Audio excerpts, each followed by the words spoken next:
Sesaat lagi Anda akan menyaksikan kabar utama didukung oleh Sarung Al-Samsi.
Kita awal informasi pertama pemirsa, 13 orang meninggal dunia imbas pemusnahan amunisi tidak layak pakai di Kabupaten Garut, Jawa Barat. Pasca ledakan dahsyat tersebut, aparat gabungan melakukan sterilisasi dan melarang warga sipil mendekati lokasi ledakan.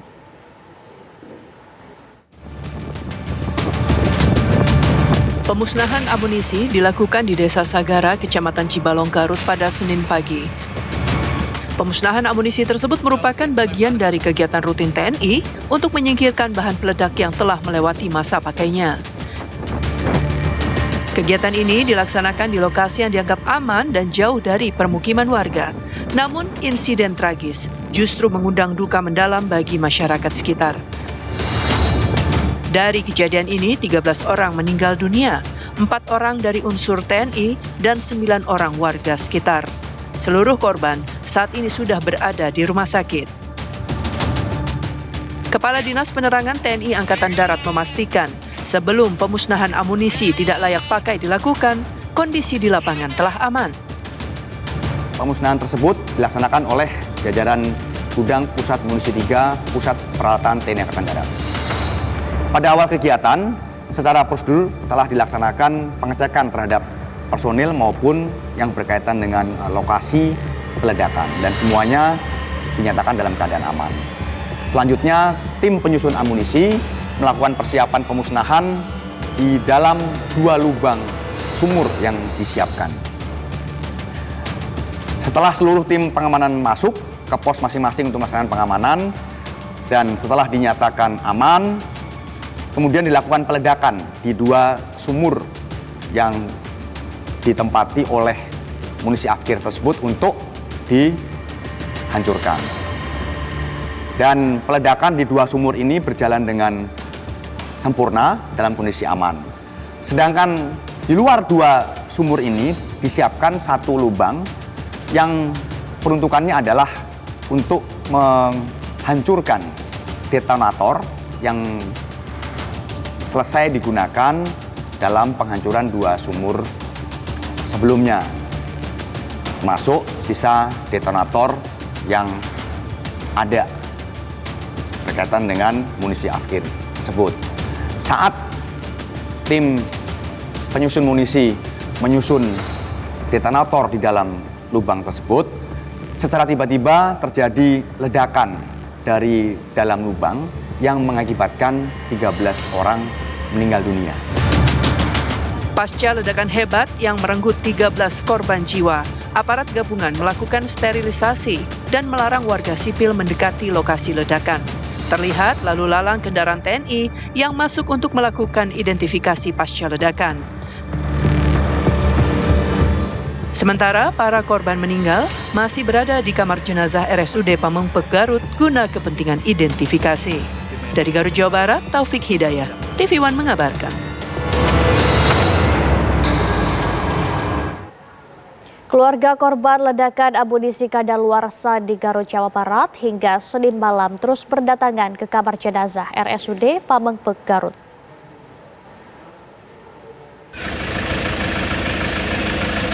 Tim medis meminta keluarga datang ke kamar jenazah untuk proses pencocokan dengan jenazah yang sudah tidak utuh lagi. Selain proses pencocokan, petugas juga memerlukan kelengkapan administrasi keluarga berupa identitas keluarga berupa KTP. Rizky Abdullah, salah seorang anak korban, mengaku baru mengetahui ayahnya meninggal pada Senin sore. Ia diminta datang ke RS Pamengpeuk untuk melengkapi data korban. Identifikasi korban tewas masih dilakukan sebelum diserahkan ke keluarganya masing-masing.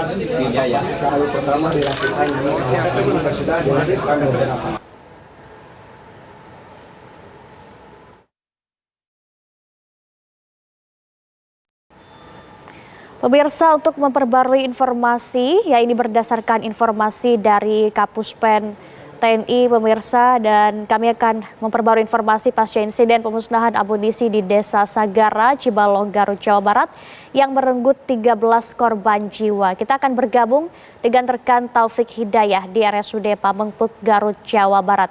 Selamat malam, Taufik Hidayah. Apakah 13 korban yang menjadi korban dalam ledakan tersebut sudah berhasil diidentifikasi semua, Taufik? Baik, bisa saya sampaikan bahwa informasi terbaru proses identifikasi terutama pencocokan data dari keluarga korban dan jenazah ini masih terus berlangsung di kamar jenazah RSUD Pamengpeuk Garut dibandingkan dari pukul 18 petang tadi hingga pukul 20 waktu Indonesia Barat tadi. Keluarga korban untuk malam ini sudah mulai berangsur berkurang sehingga tinggal hanya beberapa orang lagi yang masih bertahan yang memang perlu ada pencocokan data lebih lanjut.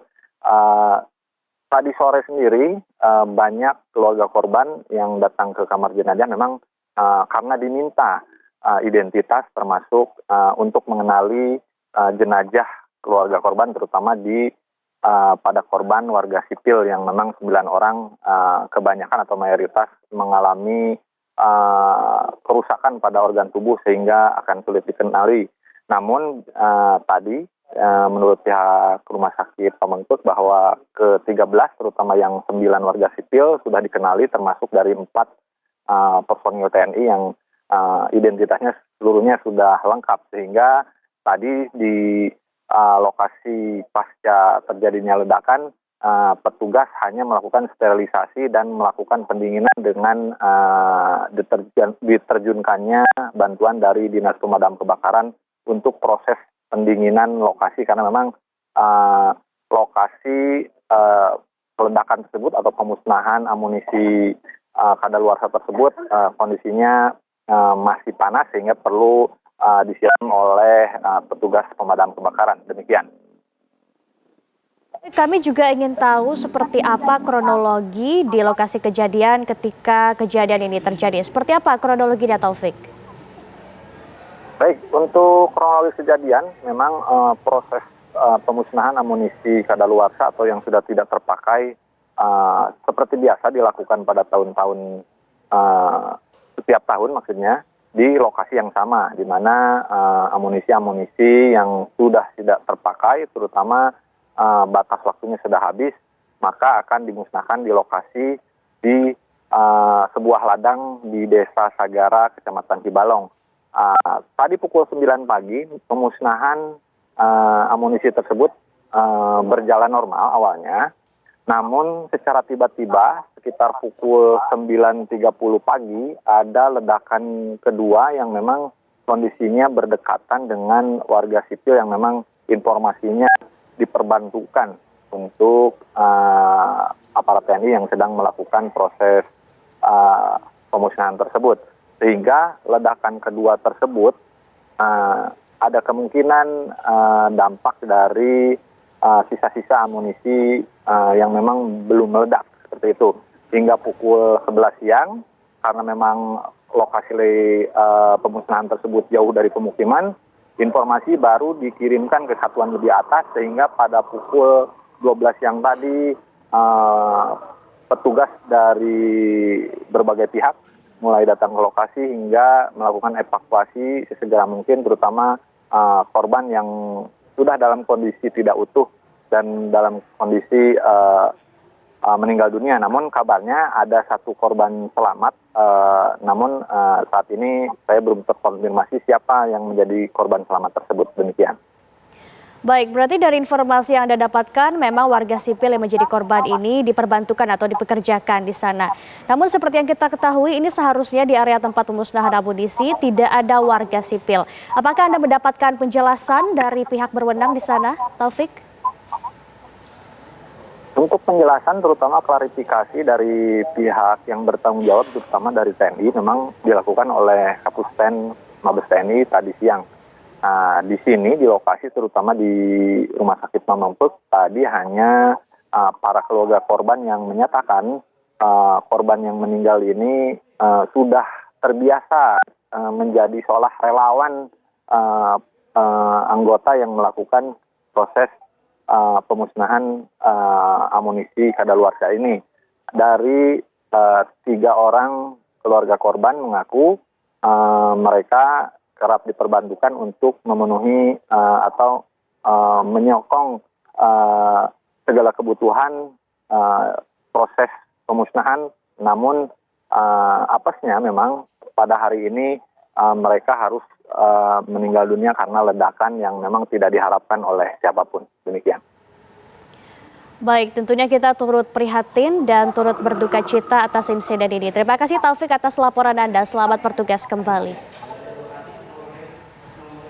Pemirsa, berdasarkan informasi dari Kapuspen TNI, Majen TNI Kristome Sianturi, ada 13 orang meninggal dunia akibat ledakan amunisi di Garut, Jawa Barat.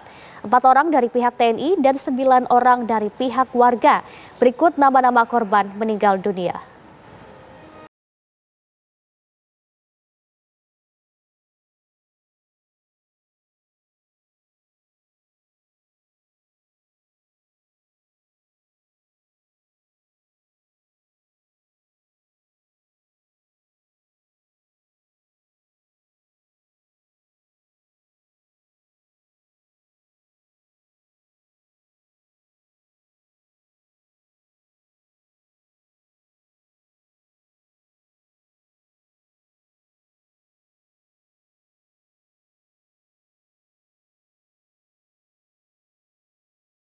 Akibat hujan deras dengan intensitas tinggi turun di wilayah Pamekasan sejak Minggu malam, ratusan rumah warga di 7 kelurahan di Kabupaten Pamekasan, Madura, Jawa Timur terendam banjir.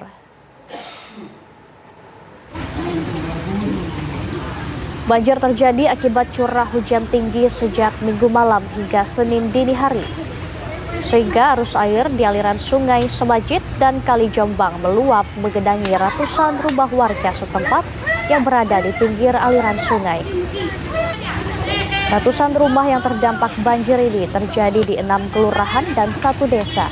Di antaranya Kelurahan Patemon, Kelurahan Juncanggang, Kelurahan Parteker, Kelurahan Baru Rambat Kota, Kelurahan Baru Rambat Timur, dan Desa Laden Pamekasan. Ketinggian air bervariasi, mulai ketinggian 50 cm hingga 1 meter. Sementara untuk petugas dari Badan Penanggulangan Bencana Daerah, TNI dan Polri serta relawan masih menjaga di sejumlah titik karena warga masih bertahan di rumahnya, tidak ingin dievakuasi oleh petugas.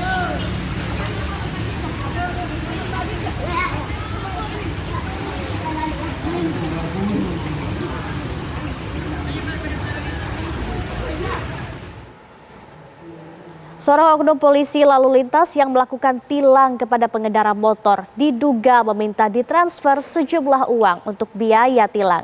Peristiwa ini terjadi di Medan, Sumatera Utara. STNK-nya tadi, Pak. Udah kirim? Udah, Pak. Udah Oscar. STNK-nya, Pak. Kalau di STNK itu sama kau? Apa, Pak? STNK sama KTP. SINKO mana ada? Beredar rekaman video amatir yang memperlihatkan oknum anggota polisi lalu lintas yang melakukan penilangan terhadap seorang pengendara sepeda motor. Nampak oknum polisi berinisial Bribka HM tersebut memaksa pengendara motor itu untuk mentransfer uang Rp200.000 melalui aplikasi Dana. Polresta Medan mengkonfirmasi oknum polisi yang berada dalam video viral itu adalah benar personil Lantas Polsek Medan Baru. Oknum polisi tersebut melakukan penilangan terhadap pengendara sepeda motor, namun penilangan yang dilakukan tidak sesuai SOP. Dalam penyelidikan internal, polisi tidak menemukan adanya transaksi transferan berdasarkan riwayat transaksi. Yang viral kan terkait masalah transfer dana lewat aplikasi Dana. Ya, tapi hasil pemeriksaan kami dan sudah dilakukan pemeriksaan oleh Paminal Polrestabes Medan, tidak ada transfer dana ke rekening petugas. Nah, itu sudah diperiksa, memang sempat diviralkan, tapi tetap salah juga. Kepolisian mengaku akan memberikan sanksi kepada Bribka HM jika memang terbukti bersalah. Dari Medan, Sumatera Utara, Alfian Syah, TV One mengabarkan. Apa Pak? Polisi resmi menangguhkan penahanan terhadap tersangka kasus penyebaran meme Presiden Prabowo Subianto dan Presiden ke-7 Joko Widodo, yakni mahasiswi ITB berinisial SSS. Sebelumnya, mahasiswi Fakultas Seni Rupa dan Desain ITB tersebut sempat ditangkap dan ditahan oleh Bareskrim Polri.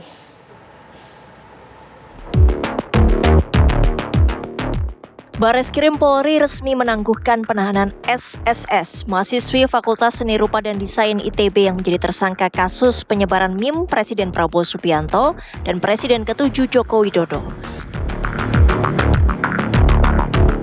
Penangguhan penahanan SSS dilakukan dengan sejumlah pertimbangan, diantaranya permohonan dari tersangka, orang tua tersangka, kuasa hukum hingga pihak kampus ITB.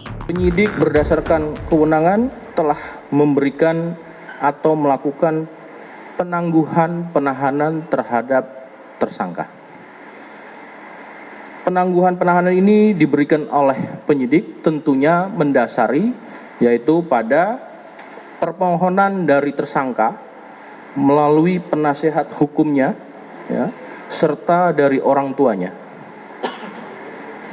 Juga berdasarkan atas itikat niat baik dari tersangka dan keluarganya untuk memohon maaf karena telah terjadi kegaduhan. Juga permohonan maaf ditujukan kepada Bapak Prabowo dan Bapak Jokowi serta kepada pihak ITB di mana yang bersangkutan sangat menyesal dan tidak akan mengulangi perbuatannya. Dalam kasus ini, polisi telah memeriksa 3 orang saksi dan 5 ahli serta menyita sejumlah barang bukti, termasuk melakukan pemeriksaan digital forensik. Kami dan klien kami meminta maaf yang sebesar-besarnya kepada Bapak Prabowo dan juga Bapak Jokowi atas perilaku dari klien kami yang mengunggah dan membuat kegaduhan.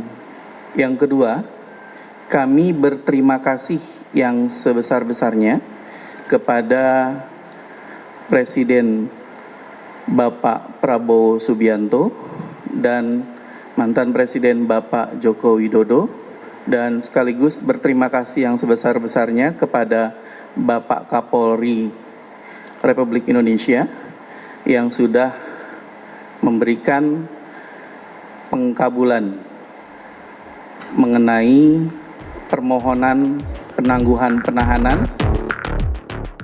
Sebelumnya, SSS sempat ditangkap dan ditahan Bareskrim Polri sejak 7 Mei 2025. Karya SSS yang dibuat dengan menggunakan artificial intelligence tersebut dinilai mengandung muatan kesusilaan. Tim TV One mengabarkan.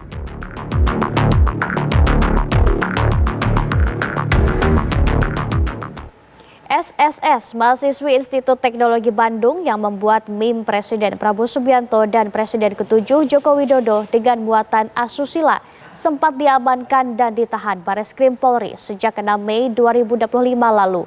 Orang tua tersangka pun berkoordinasi dengan pihak kampus untuk mengupayakan kebijaksanaan polisi dalam penanganan kasus ini. SSS, mahasiswi Institut Teknologi Bandung Fakultas Seni Rupa dan Desain mungkin tak menyangka kebebasan berekspresi yang ia torehkan melalui media artificial intelligence bakal menjeratnya sebagai tersangka. Pasalnya objek meme yang ia buat bukan tokoh kaleng-kaleng, melainkan Presiden Prabowo Subianto dan Presiden ke-7 Joko Widodo. Bareskrim Polri pun langsung menciduk dan menahannya pada 6 Mei 2025 lalu karena karyanya dinilai bermuatan keasusilaan. Bersama orang tua SSS, pihak kampus ITB pun mengupayakan kebijaksanaan Polri dalam pengusutan kasus ini. Kami juga sudah melakukan komunikasi dengan pihak orang tua, kemudian juga ada ikatan orang tua mahasiswa di ITB itu, kemudian juga kami sudah bertemu dengan keluarga mahasiswa ITB pada hari Jumat, dan dari sisi orang tua sendiri yang sudah melakukan komunikasi dengan mahasiswi kami tersebut, bahwa orang tuanya sudah mewakili mahasiswanya menyatakan permintaan maaf ya. Kini meski penangguhan penahanan SSS dikabulkan, polisi menyebut penyidikan masih berjalan sesuai prosedur. Tim TV One mengabarkan. Pemirsa, seorang preman di Jambi melakukan pungutan liar hingga bergelantungan di depan sebuah truk. Aksi ini viral di media sosial, namun setelah ditangkap polisi, sang preman berdalih naik ke bagian depan truk untuk penumpang.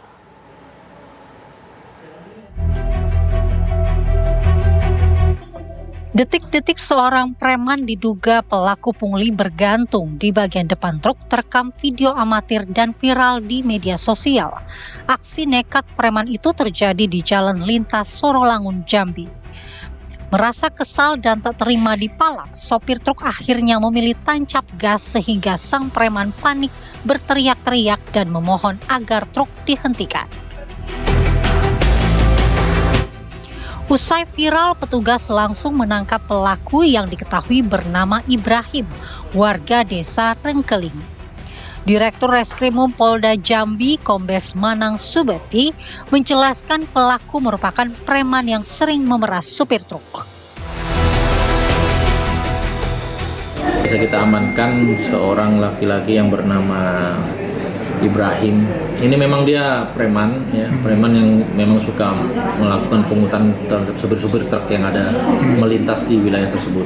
Nah, ini sebagai contoh bahwa kita akan terus melakukan penindakan terhadap para preman yang melakukan pungutan baik terhadap supir-supir truk yang ada di wilayah Jambi ini maupun terhadap pedagang-pedagang pasar yang ada di Jambi ini.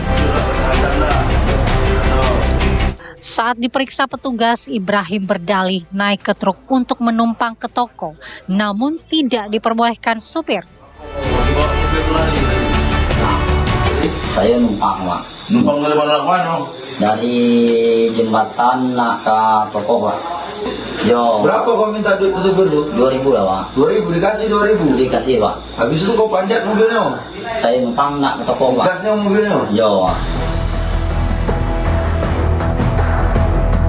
Saat ini pelaku masih menjalani proses pemeriksaan di Polsek Mandiangin, Polres Sorolangun, Jambi, guna penyidikan lebih lanjut. Dari Jambi, Bayu Alfarisi, TV One mengabarkan. Sejumlah preman berkedok juru parkir liar salah sasaran, pemirsa, lantaran meminta tarif parkir tak wajar sebesar Rp30.000 kepada petugas kepolisian yang menyamar di kawasan pusat perbelanjaan Tamrin City, Tanah Abang, Jakarta Pusat.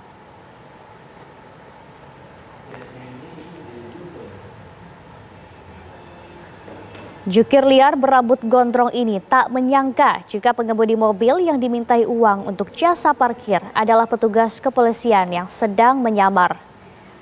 Sempat terjadi ketegangan lantaran si juru parkir menolak uang sebesar Rp5.000 yang diberikan petugas yang menyamar. Razia digelar jajaran Satreskrim Polres Metro Jakarta Pusat lantaran maraknya aksi premanisme berkedok juru parkir liar yang kerap meminta uang dengan cara paksa dalam jumlah yang tidak wajar. Petugas berhasil mengamankan 6 preman berkedok jukir liar di kawasan Tamrin City dan sekitaran Monas.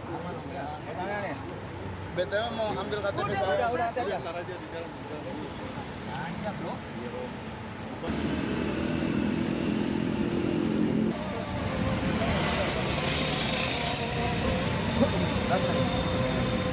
Polres Metro Jakarta Pusat menetapkan 9 orang dari 28 orang yang diamankan sebagai tersangka dalam operasi berantas premanisme.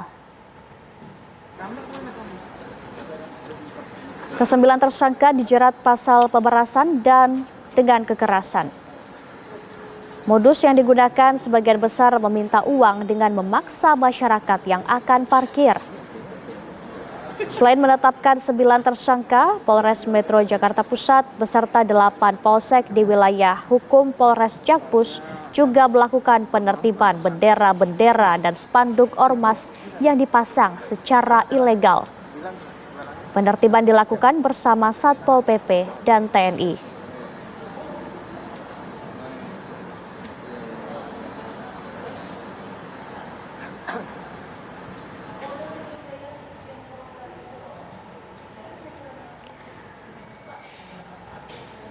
Anggota Polres Jakarta Pusat hari ini menggelar razia preman di sejumlah tempat.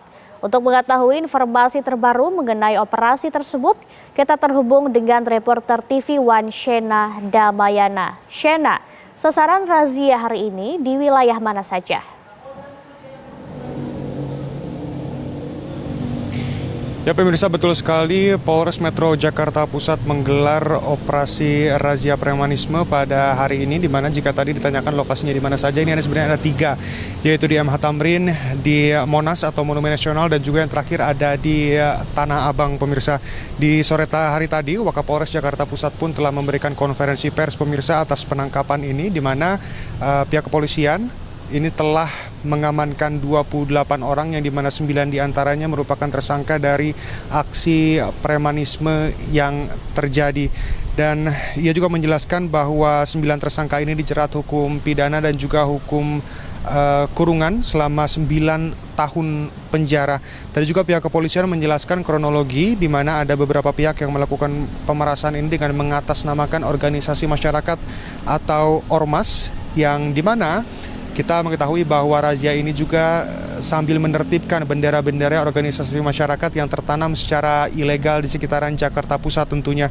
Ada 3 titik seperti yang tadi saya beritahukan pemirsa, di mana 3 titik ini meliputi MH Tamrin, Monas atau Monumen Nasional, dan juga pusat perbelanjaan yang merupakan juga dilakukannya aktivitas yang vital, yaitu di Tanah Abang pemirsa, di mana banyak sekali oknum-oknum tukang parkir ini yang meminta masyarakat untuk membayar lebih dari biaya seharusnya, yang biasanya hanya sekitar membayar 5.000 saja, tetapi kali ini dipaksa untuk membayar 20.000 sampai 30.000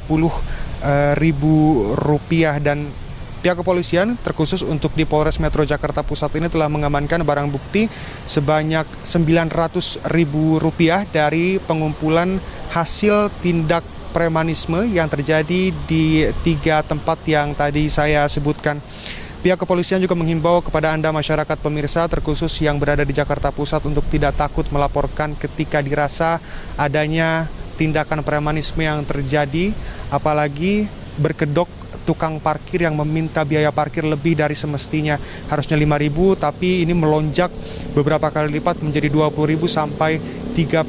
Pihak kepolisian membuka dengan sebesar-besarnya aduan dari masyarakat agar nantinya bisa langsung diproses dengan secepat-cepatnya. Ini juga merupakan atensi tentunya bagi pemerintah untuk bisa memberantas aksi premanisme terkhusus di Jakarta yang merupakan metropolitan ini. Demikian, kembali studio. Terima kasih atas informasi Anda, Shena Damayana. Selamat malam, selamat bertugas kembali.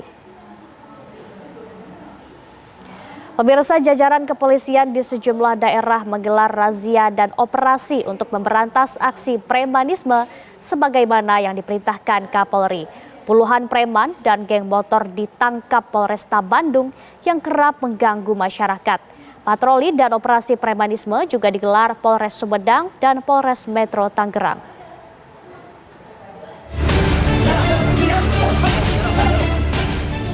Puluhan preman dan geng motor yang kerap meresahkan warga ditangkap Satuan Reserse Kriminal Polresta Bandung. Dari hasil operasi, Polresta Bandung berhasil mengamankan 52 orang yang telah ditetapkan tersangka. Polisi juga mengamankan sejumlah barang bukti yang digunakan untuk kejahatan. Polresta Bandung menegaskan melakukan langkah-langkah preventif dalam menekan angka praktik premanisme. Adalah kita atau kami bisa menekan skala bentuk gangguan Kamtibmas termasuk premanisme. Polres Sumedang berpatroli ke sejumlah titik di lokasi wisata dan keramaian untuk mengantisipasi aksi premanisme berkedok ormas maupun tukang parkir. Dengan gencarnya patroli ini dapat memberikan keamanan dan kenyamanan bagi masyarakat Sumedang.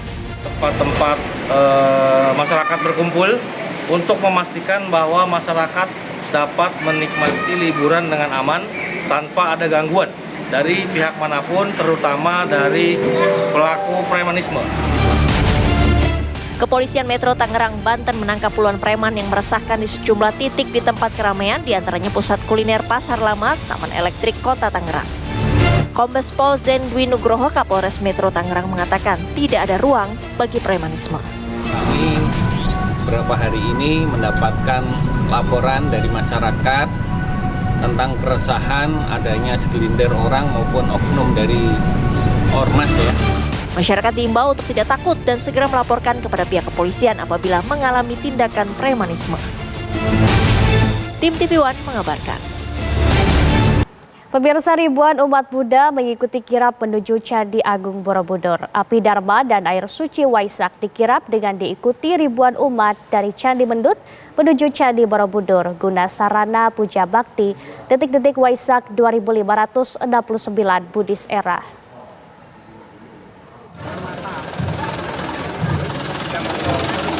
Ribuan umat Buddha dari penjuru tanah air dan warga lokal hari ini mengikuti kirap Waisak yang membawa api Dharma dan air suci Waisak serta gunungan buah dan sayur menuju Candi Borobudur. Api Dharma yang diambil dari Merapen, Grobogan, dan air suci Waisak yang diambil dari Umbur Jumprit, Temanggung, Jawa Tengah, yang sebelumnya disemayamkan di Candi Mendut dan dikirap menuju Candi Borobudur. Api Dharma dan air suci Waisak tersebut nantinya akan dipergunakan untuk sarana puja bakti perayaan detik-detik Waisak 2569 BE. Setelah pengambilan air suci dari ujung Jumprit yang kita semayamkan di sini, dan kemudian hari ini adalah prosesi ritual dari Candi Mendut ke Candi Borobudur, di mana adalah satu rangkaian di mana sebagai simbol kita akan memberikan satu persembahan. Sedangkan detik-detik Waisak nantinya akan dilaksanakan malam ini. Ribuan balon udara akan dilepas untuk menyambut Hari Raya Waisak tahun 2025. Tema Waisak tahun ini tingkatkan pengendalian diri, kebijakan mewujudkan perdamaian dunia. Dari Magelang, Jawa Tengah, Edi Suryana, TV One mengabarkan.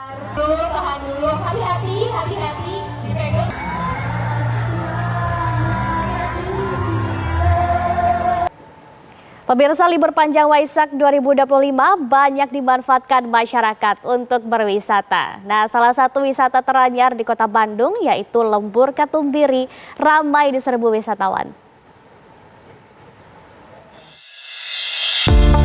Seperti inilah keramaian wisata tematik Lembur Katumbiri yang berlokasi di kawasan Jalan Siliwangi, Dago, Kecamatan Comblong, Kota Bandung, Jawa Barat. Di momen libur panjang Waisak, wisatawan yang datang ke Lembur Katumbiri ini meningkat dibanding hari biasa. Meski wisatawan harus rela berjalan kaki sejauh 700 meter dari area parkir, pengunjung bakal disuguhi pemandangan unik di mana seluruh permukiman warga dicat warna-warni dengan topografi berundak. Banyaknya pengunjung yang datang ke Lembur Katumbiri ini disambut baik warga setempat. Selain menjadi terkenal, banyaknya wisatawan yang datang dapat meningkatkan perekonomian warga. Alhamdulillah mungkin ya bisa terkenal lagi. Dulu kan ini Kampung Pelangi, sekarang jadi Katumbiri. Terus warga juga di sini mungkin bisa berjualan gitu ya, nambah penambahan ekonomi. Keberadaan wisata Lembur Katumbiri ini mulai dikenal masyarakat luar setelah viral di media sosial, sehingga banyak wisatawan yang penasaran untuk mengunjunginya. Dari Bandung, Jawa Barat, Asep Barbara, TV One mengabarkan.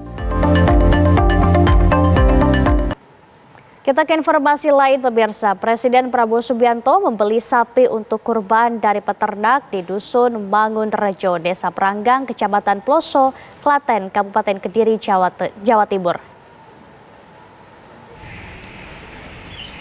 Sapi yang dibeli Presiden Prabowo jenis peranakan Ongol berkulit putih dan memiliki bobot hampir 1 ton dengan harga Rp95 juta. Sebelum dibeli, sapi tersebut telah diseleksi oleh tim kepresidenan bersama tim dari Provinsi Jawa Timur. Pemilik peternakan, Moh Rofik, mengakui bahwa sapi peranakan Ongol merupakan jenis sapi lokal. Sapi tersebut telah melalui proses pemeliharaan khusus dan pemeriksaan kesehatan yang ketat sehingga memenuhi standar sebagai hewan kurban Presiden.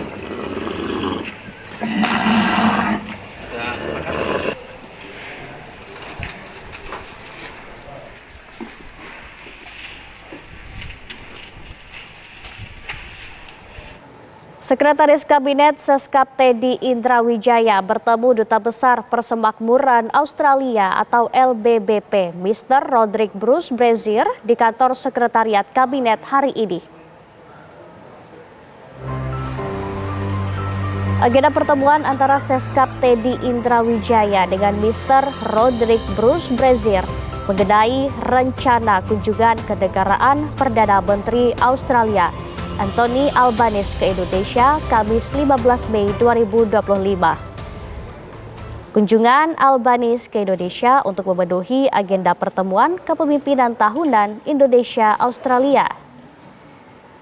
Anthony Albanese baru terpilih kembali menjadi Perdana Menteri Australia dan akan dilantik besok Selasa 13 Mei 2025.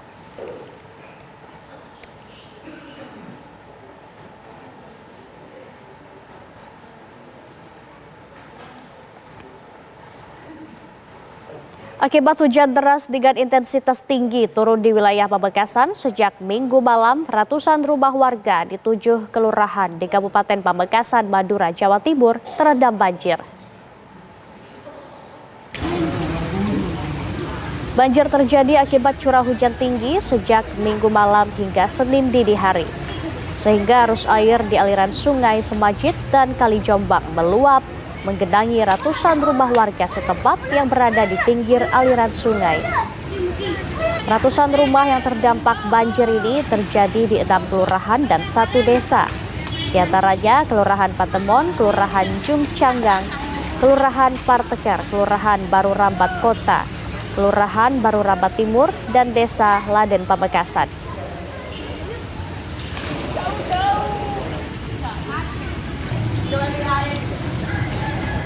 Dan pemirsa, kabar menarik dan penting sepanjang hari ini kami rangkum selengkapnya dalam News Flash berikut ini.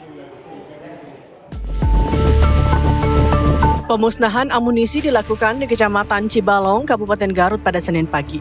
Pemusnahan amunisi tersebut merupakan bagian dari kegiatan rutin TNI untuk menyingkirkan bahan peledak yang telah melewati masa pakainya. Kegiatan ini dilaksanakan di lokasi yang aman dan jauh dari permukiman warga. Namun insiden tragis ini justru mengundang duka mendalam bagi warga sekitar. 13 orang meninggal dunia, 4 dari unsur TNI dan 9 orang dari warga sekitar. Seluruh korban saat ini sudah berada di rumah sakit.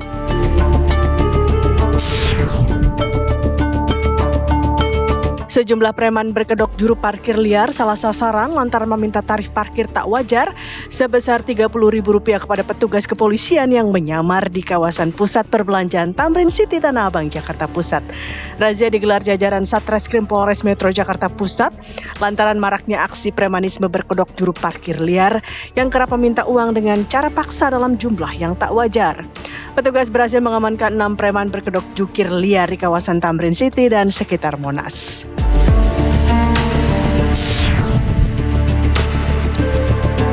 Seperti inilah kondisi arus lalu lintas di Megamendung Puncak Bogor yang mengarah ke Jakarta.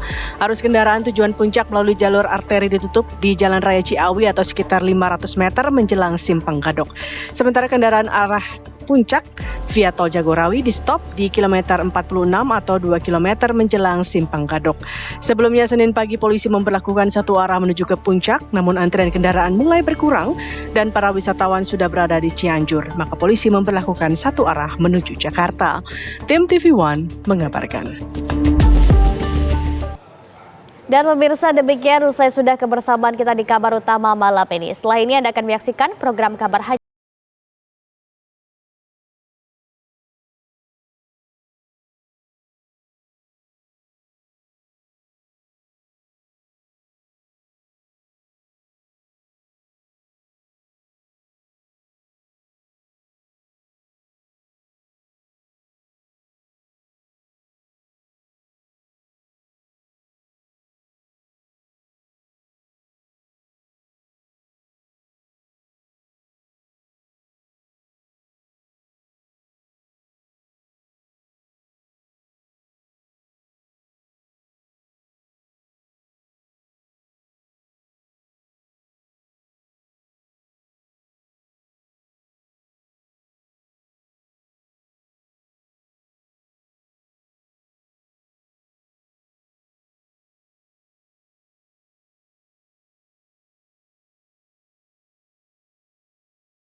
Baru saja menyaksikan Kabar Utama didukung oleh Sarung Al-Samsi,